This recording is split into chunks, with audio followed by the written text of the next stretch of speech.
Welcome back to the channel. All right, it's time for my initial showcase on my rank 4 Jean Grey. I've been calling her the real mean Jean, and I believe that she is amazing. I absolutely love her. We have her in the highest tier in the general tier list. There are a few Illuminati think she should be in the second tier, but I feel strongly she should be in the first. She's not as like, well, let's watch this. I think you're gonna see like how amazing she is. I agree.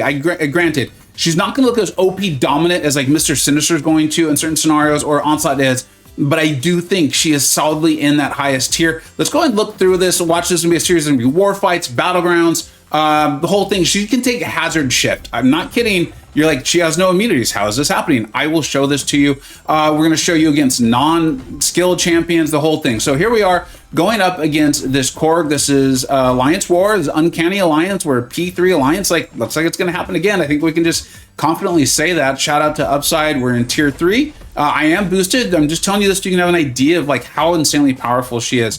You can see I'm still working through like even like her light attack and all of that stuff right there. And yes, she is phenomenal. She pops off against these champions that will be purifying her debuffs on their own. It has to do with her like her uncannies or cyanic charges. Basically, she can throw her special attacks sooner and they cost less. You can see the moving power there bar there too. And then I'm kind of using this Korg fight to kind of talk a little bit about her. Also, you can see that parry stun that is landing. That is when she has her force field. So this is not an automatic, hey, I just start playing her and I demolish things champion. You do kind of need to understand her a little bit and work through it. And one of the first things to really make sure you can understand, and this is how she's going to take those hazard shift fights, is with her force field, okay? We'll get back to that because it's going to be, I think, the third fight in this video. Right now, we're going to go up against this Lumitrix. This is Battlegrounds. This is going to be a pretty big nuke here. Now, well, we're starting off with the light attack. I'm starting to get used to that in Battlegrounds. I don't know. It's just what it's what I see all the pros do, so I'm doing it too. You can see right there, he still got his evade. Now, she does not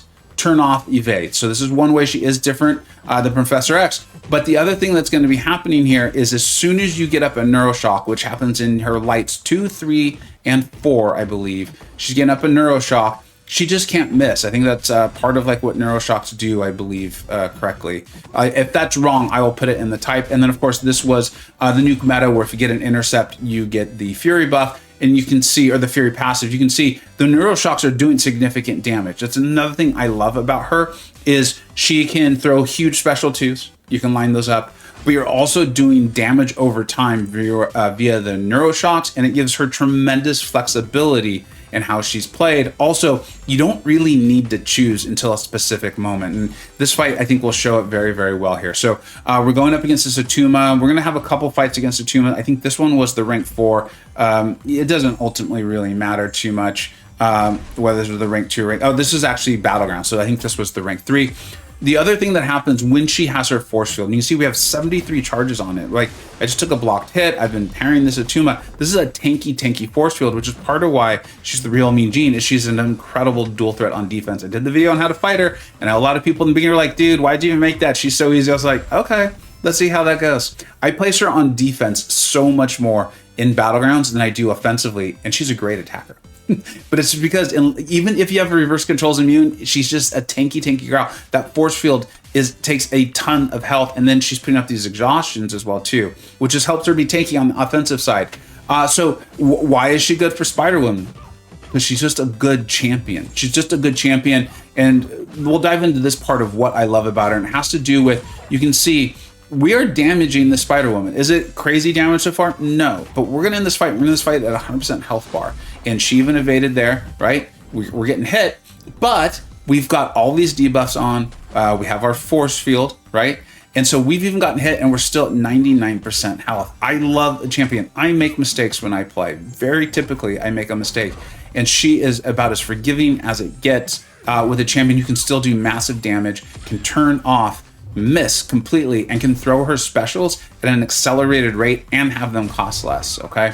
So I absolutely love that. As you can see, we've been going in, we've been doing our thing here. I do still have to play Spider-Woman. I'm trying to push her to her SB2. She's even healing. This is a different Battlegrounds meta than the one that just was. So this isn't a nuke meta. Additionally, the Defender is healing. We've gone to throw our special 2, and there was only, well, there was 16 Neuroshocks, so that's pretty good. This Spider-Woman's pretty tanky too. She's got 6 debuffs on us. And so we didn't finish the fight right there, but you can see we're setting up to finish it. We're at a full yellow bar, and in a minute and 20 seconds, we finished off a rank 4 Spider-Woman in a meta where she was actually healing. I will take that when this is not like an ideal specific matchup. And again, like, that's the big thing I'm trying to get across. That's why I love Jean so much. That's why I'm excited to play her. That's why I'm excited to pull her more, get her to Sig 200, because her neuroshocks are actually gonna last longer. She's like that perfect sort of prestige champion for me because I actually like her. That's incredibly important. And 2, putting 6 stones into her actually helps her get better, not just gives me prestige. Ain't no way I'm ranking up a pure prestige champion. So now we go in. Now this is a fight where I'm actually able to parry stun Lumitrix. It's different than the last Lumitrix fight I've shown you. And now I don't need to worry. I've turned Lumitrix off. I have completely turned off Lumitrix, except for his specials, right, which he's going to throw. But we're a tanky gal. We're a tanky gal. I took that whole thing on the block, and we are at 100% health. Now, the thing I've talked about, we're going to get back to it now, is the, is her force field. That parry turned into a passive stun is only when she's got her force field. There's a couple other fights I'm going to show you here that the force field is very important for you to remember. There's a reason why I'm not going to show you bullseye in this fight, and it's because I still actually don't have a great bullseye fight because I still keep forgetting that the passive stun is only when she has her force field. And that is a very important thing to keep in mind, all right? You're going to see me, we're going to do a hazard shift fight here, I think, next. And you're going to see I'm going to completely back off because the force field comes up. And so I play it a little more smart. And that's going to be as I advance through, as we get into like essentials videos and advanced guides and advanced gameplay or ultimate showcase or whatever I decide to term it at that point, and what we'll be doing with Jean Grey. That was the Kabam servers there. So here we go. So now we're going up against Atuma. This is Incinerate and Shock. Remember, Jean is immune to neither of these. She has a very interesting synergy with Phoenix that I keep hoping I'm get a chance to use and test.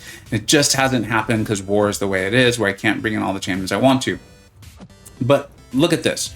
Now, Atuma, remember, Atuma reverses all ability accuracy things on him. So those concussions are actually increasing the likelihood that the debuffs from Hazard Shift get put on me. You see, I've got 7, and I realized that. I had kind of forgotten about it. I was going in, I was testing stuff out. I was sure, I thought Jean could do this, but I wasn't positive. Like, I hadn't done it before, and I hadn't accounted for that I would get those debuffs so fast because of Atuma and his concussions. So I've completely backed off, right? Now, I could potentially be well-timed blocking him, and then when he purifies it, it would get her force field back sooner. I'm not sure that would have been the better play because I really wanted that force field back and then to get rid of his concussions. Now we're up to 7 of our shocks, and it's looking a little sketchy here right now.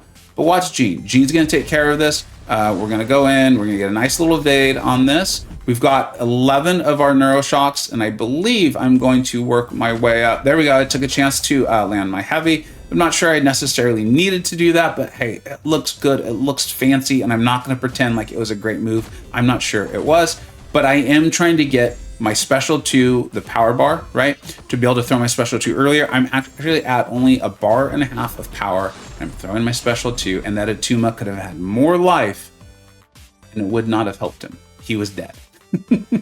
And that's what I'm talking about right there. Is that fight looked sketchy as heck in the beginning, but I chilled out, I calmed down, I let her force field do what it's supposed to do. I let Atuma just do what Atuma was going to do. We get the neuroshocks up, I land the heavies to get the amount of power I need to throw down significantly less. It was 1.5 bars of power. Throw a nice big SB2 with my neuroshocks up. And all these fights, oh, I forgot to tell you guys, all these fights, this Jean is only Sig 1. The signature ability increases the length that the neuroshock stays up, and the SB2 cash out.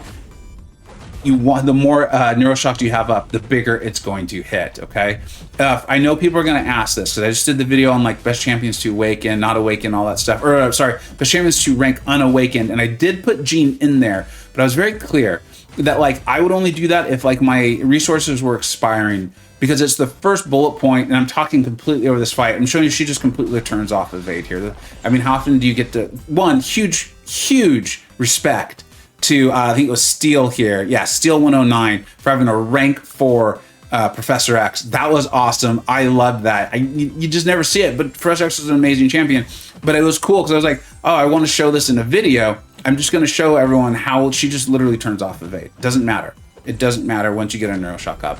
But I was saying about the signature ability. The first bullet point, while Jean's force field is active, using the parry mastery instead inflicts a 1.5 second stun.